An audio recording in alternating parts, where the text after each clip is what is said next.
This is Kathy from Gadget Stop 321, and in today's video I'm going to be taking a look at Ferris Wheel Press Blue Cotton Candy.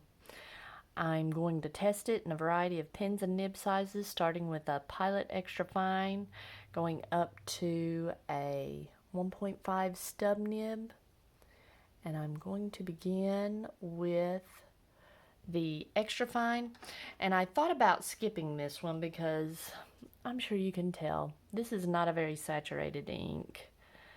Let's see, you can see the ink in the vial, not very saturated, but just out of curiosity, let's see what this is going to look like.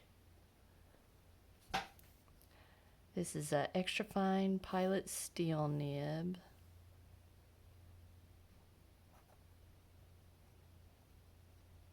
And that's about what I expected. Feels scratchy. It feels like you're writing with a pen that has no ink in it. And as I look through the viewfinder, it looks like you're writing with a pen with no ink in it. Okay, next I have a Pilot Pereira with a steel fine nib. Let's see if this is any better.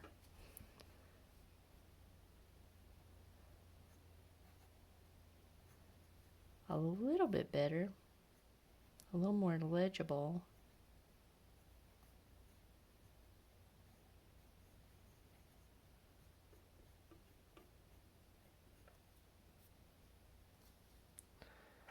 Okay. Next, I have a Pilot Custom 74 with a 14 karat fine nib.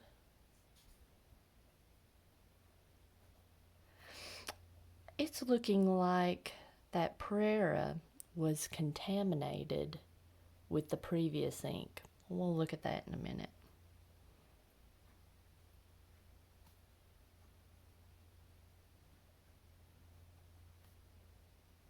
Now this feels a little bit better. It doesn't, I wouldn't say that it's a smooth writing experience, but it's at least doesn't feel like you're writing with a completely dry nib. Yeah, I can tell that Pereira was contaminated with the previous ink.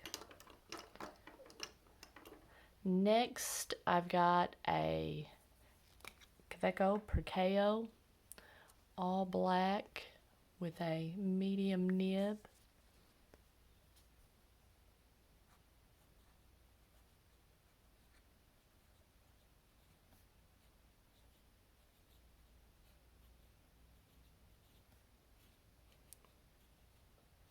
This also feels like I'm writing with a dry nib, but the nib is large enough and there's enough surface area that it's not completely unpleasant, but that's still pretty pale. Next, I have a Pilot Metropolitan with a cursive medium nib.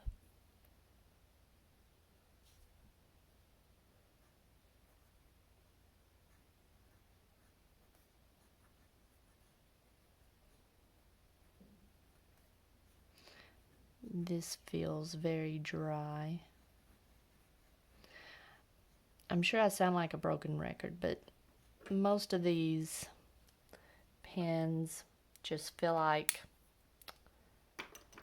I'm writing with them without ink. Okay, next I have a Nemesign Singularity with a 0.6 stub nib. This is typically a pretty wet writer.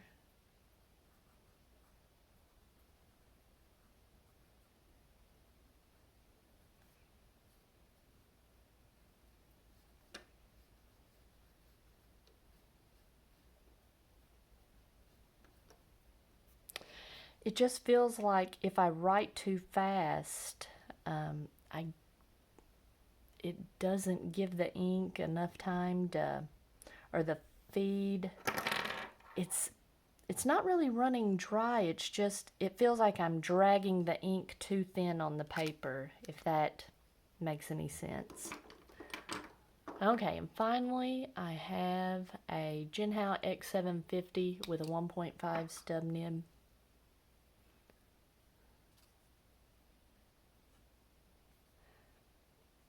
And I'm having trouble with the ink wanting to grab the paper.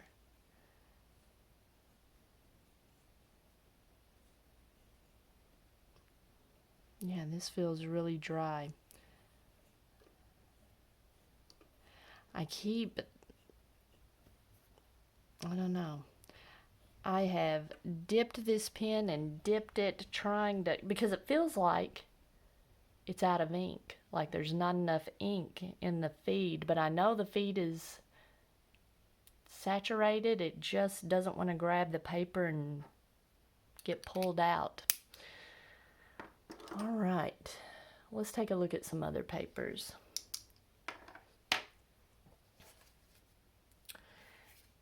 On my ARC notebook paper, really just everything felt dry, and I made a special note here on the Metropolitan. It really felt dry, with it having a little bit of crispness to the nib. And I mean, everything felt dry.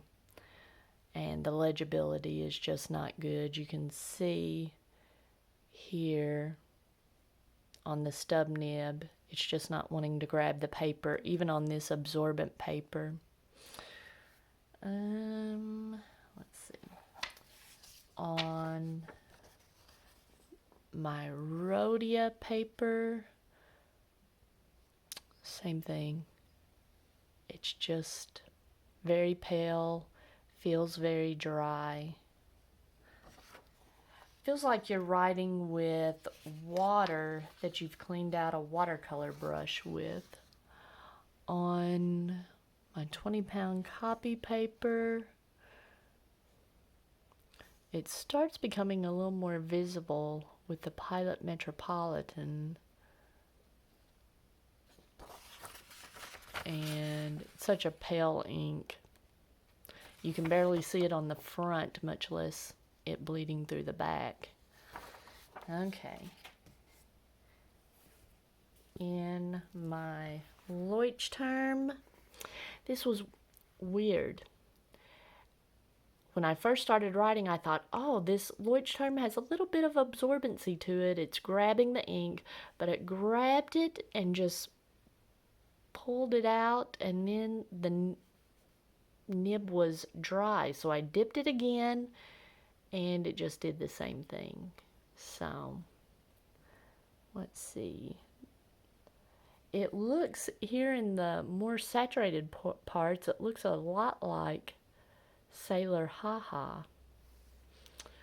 And so it looks like it maybe just needs to sit with the cap open for a little while and get a little more saturated. The only problem with that is I spilled most of this sample on my desk when I was doing these writing samples, so I don't have a whole lot left. And this was my least favorite ink that I've tested so far. There's not anything good to say about it. Reading it is unpleasant because it's so pale, it's not very legible. None of these nibs felt good writing with it. I have a lot of fun doing these writing samples. I enjoy seeing how the ink feels and looks in different nibs. This was not enjoyable. I was ready to get this one over with.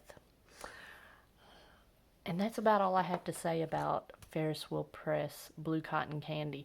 I'm going to try another Ferris Wheel Press ink. I've seen some of their others. They have some that are really highly saturated, and they have others that are really pale like this one. I will probably skip those and try some of the more saturated inks in their lineup.